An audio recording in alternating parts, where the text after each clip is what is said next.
May 17th, 1900, Volume 3, Power of the Victim Souls. I continue in the same state of privation and of abandonment. As I was outside of myself, I saw a flood of water mixed with hail, such that it seemed that several cities were flooded with considerable damage.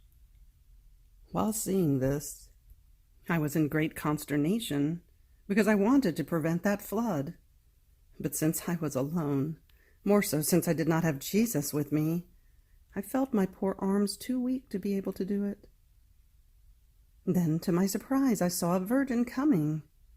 It seemed to me that she was from America, and she from one point, I from another, managed to prevent in great part the scourge that threatened us. After this, as we reunited, I saw that virgin with the insignia of the Passion, and crowned with the crown of thorns, just as I was, and a person who seemed to be an angel, saying, "O power of the victim souls, that which is not given to us angels to do, they can do with their sufferings. Oh, if men knew the good that comes from them, because they are there for the public and the individual good, they would do nothing but implore God to multiply these souls upon earth." After this, having said to each other that each of us should commend the other to the Lord, we separated. May 17th, 1925, Volume 17. Continuation of the previous chapter, which is May 10th, 1925.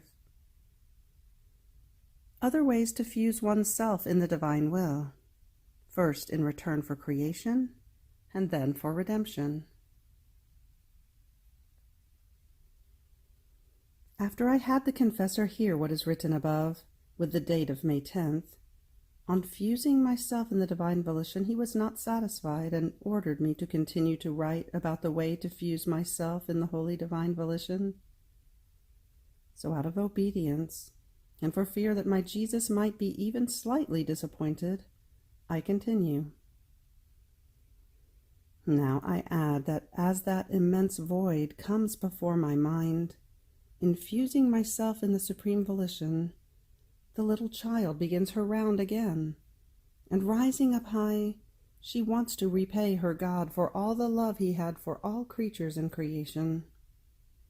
She wants to honor him as creator of all things, and so she goes around the stars. And in each flickering of light I impress my "I love you" and "Glory to my Creator." In every atom of the light of the sun that comes down, my "I love you" and glory. In the whole expanse of the heavens, between the distance from one step to another, my "I love you" and glory. In the warbling of the bird, in the beating of its wings, love and glory to my Creator. In the blade of grass which sprouts from the earth, in the flower that blooms, in the fragrance that ascends, love and glory. On the peak of the mountains and in the depths of the valleys, love and glory. I wander through every heart of creature as though wanting to enclose myself and shout from within to every heart, my "I love you" and glory to my Creator. And then, as if I had gathered everything together in such a way that everything gives return of love and recognition of glory for all that God has done in creation, I go to his throne, and I say to him, "Supreme Majesty and Creator of all things, this little child comes into your arms to tell you that all of creation, in the name of all creatures, gives you not only return of love, but also the just glory for the so many things you created for love of us. In your will, in this immense empty space, I wandered everywhere so that all things may glorify you, love you, and bless you. And now that I have put in relation the love between Creator and creature, which the human will had broken, as well as the glory that everyone owed you, let your will descend upon earth, that it may bind and strengthen all the relations between Creator and creature, and so that all things may return to the original order established by you. Therefore hurry, do not delay any longer. Don't you see how the earth is full of evils? Your will alone can stop this current and save it. Your will, known and ruling. After this, I feel that my office is still not complete, so I descend to the bottom of that empty space in order to repay Jesus for the work of redemption. And as though finding all that he did in act, I want to give him my return for all the acts that all creatures should have done in waiting for him and receiving him upon earth. Then, as though wanting to transform all of myself into love for Jesus, I go back to my refrain, and I say, I love you, in the act of descending from heaven to be incarnated, and I impress my I love you in the act of being conceived in the most pure womb of the Virgin Mary. I love you in the first drop of blood which was formed in your humanity. I love you in the first beat of your first breath. I love you in your first pains. I love you in the first tears you shed in the maternal womb. I want to return your prayers, your reparations, your offerings with my I love you. I love you in your birth. I love you in the cold you suffered. I love you in each drop of milk you suckled from your most holy Mamma. I want to fill my I love yous in the clothes with which your Mamma swaddled you. I lay my I love you upon that ground on which your Mamma placed you in the manger, as your most tender limbs felt the hardness of the hay, but more than of hay, the hardness of hearts.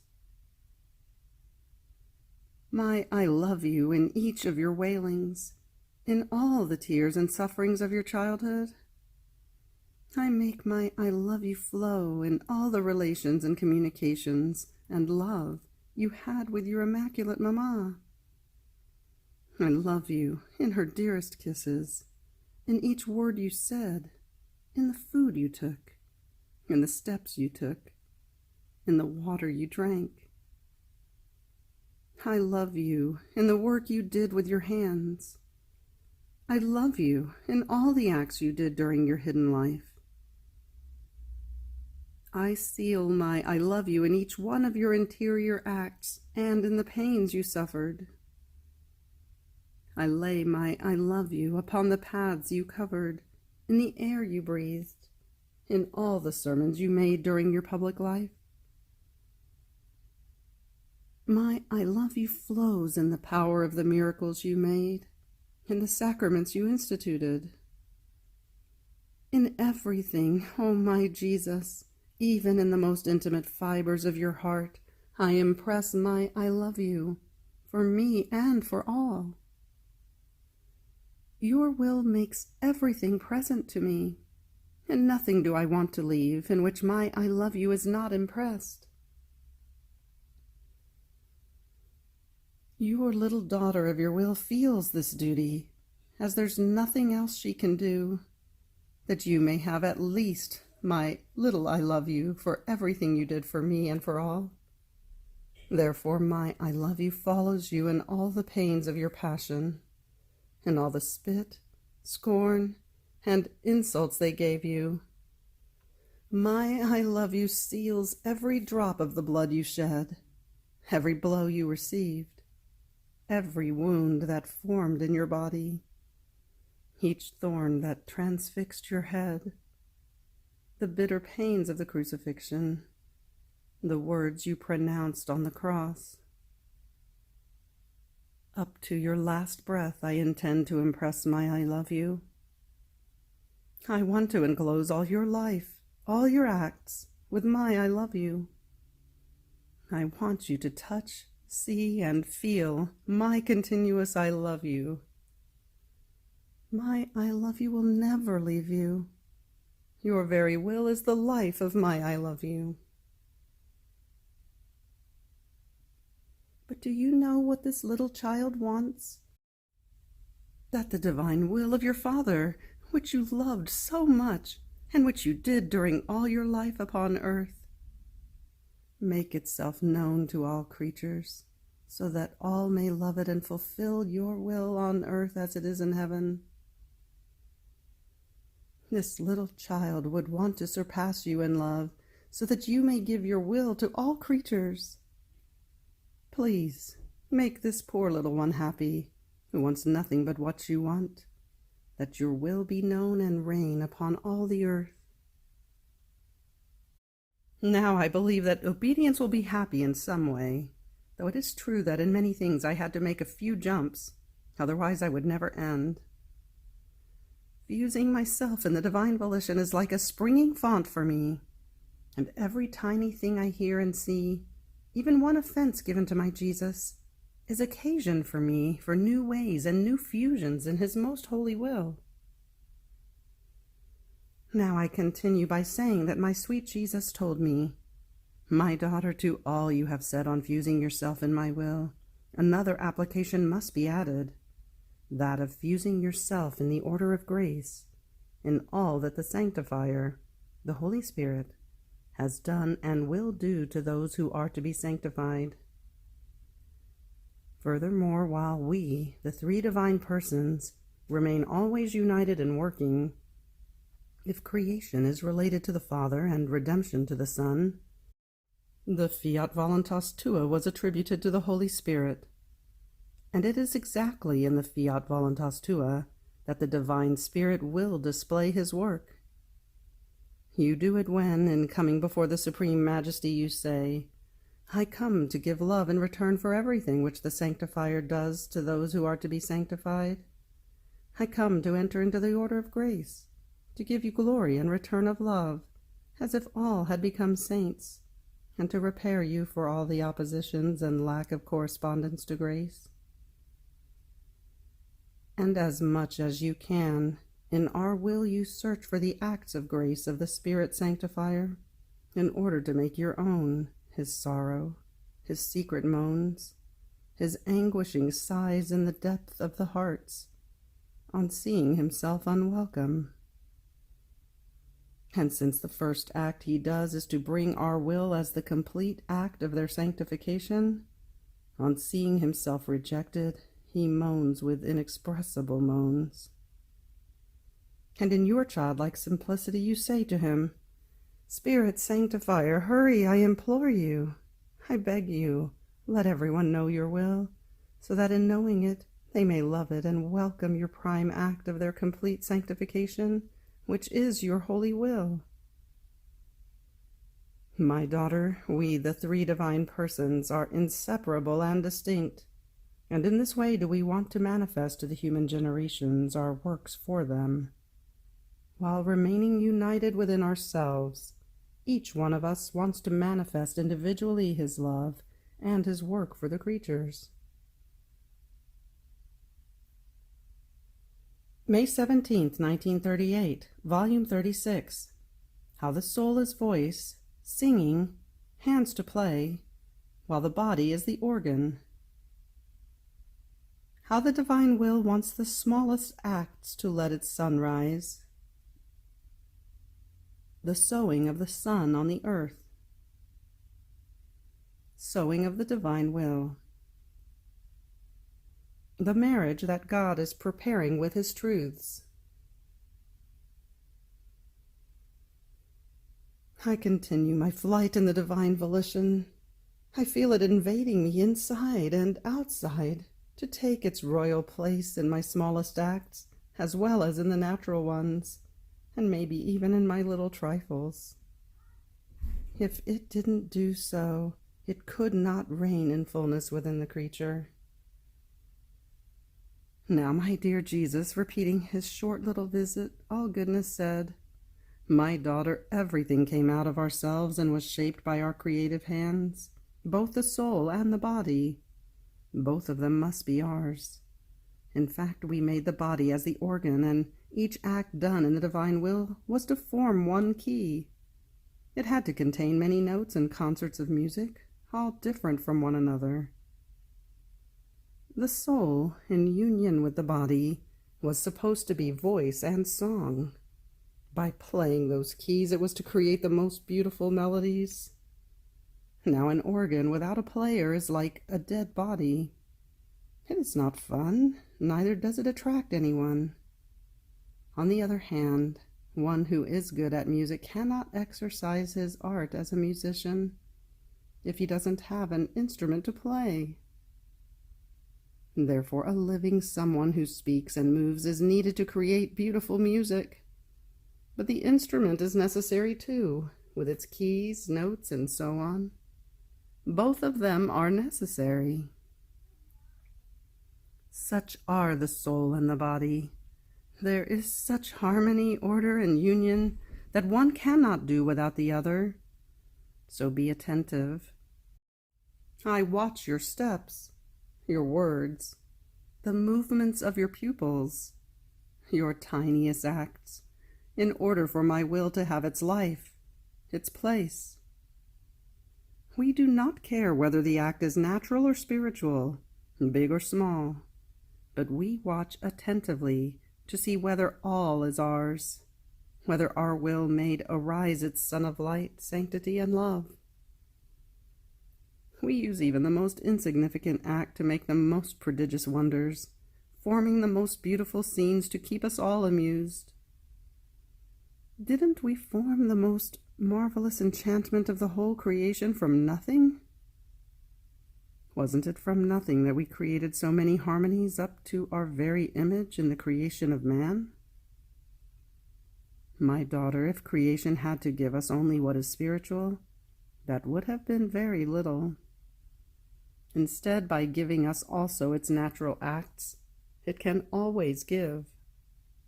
We can be in continuous relation, and our bond never breaks, more so since the small things, breathing, moving, helping oneself in little personal things, are always available and within reach, available for the little and the great, for the ignorant and the learned, and they never end.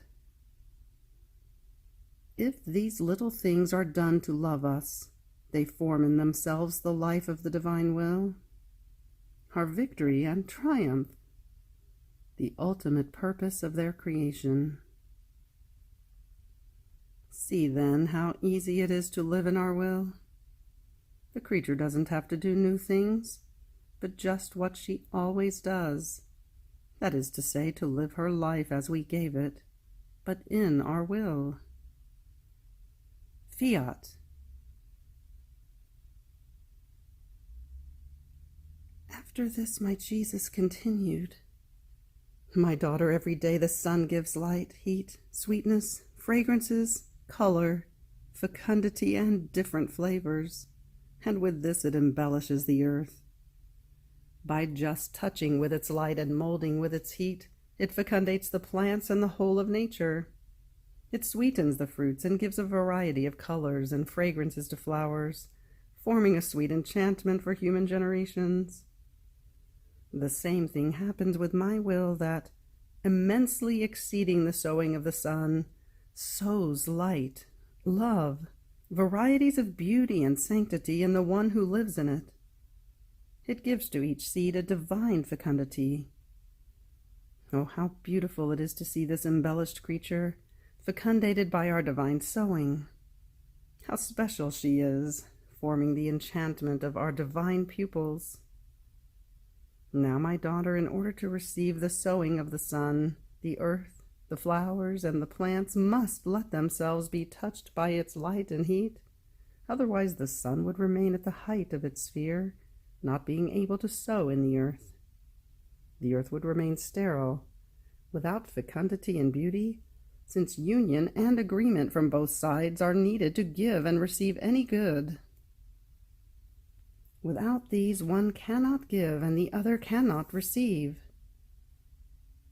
In the same way, in order for the soul to receive the sowing of my will, she has to live in it, being always united with perfect agreement. She must let herself be molded in order to receive a new fecund life. Otherwise, as with the sun, my will doesn't sow and the creature remains sterile. without beauty, in the darkness of her human will. This is why I want the creature to live in my will. Furthermore, I myself become the farmer in charge of the sowing. I make sure it doesn't get wasted in order to produce the most various beauties. Then he added with more loving tenderness, "My good daughter, my love wants to be tied more and more to the creature, and the more truths it manifests regarding my will, the more bonds I put between God and herself. In manifesting the truth, my love is preparing the marriage between God and the soul. The more it manifests, the more pomp and magnificence this marriage will have. Would you like to know what happens then? My truths will be like the dowry needed in order to marry God, to get to know the one who lowers himself and even ties himself only for love in the bond of marriage. My truths touch the creature over and over. They mold her to new life. They return her to the beauty of our image and resemblance from the time she was created, and impress on her their kiss of inseparable union. Just one of our truths can make a sea of prodigies and divine creations in the soul who has the goodness to listen to it.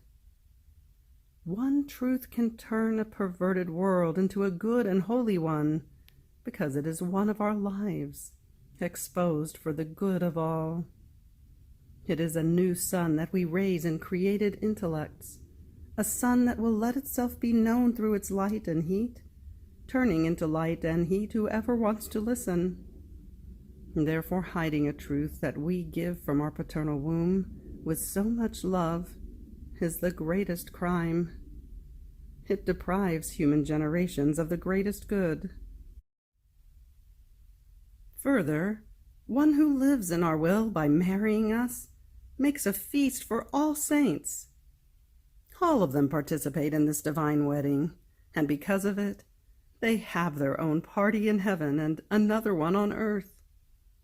Each act the creature does in our will is a feast, a table sumptuously decked for the heavenly regions. In return, the saints give new gifts. They beseech the Lord to manifest more truths to the soul, to broaden more and more the boundaries of the dowry that God gave to her. End of May 17th. Fiat.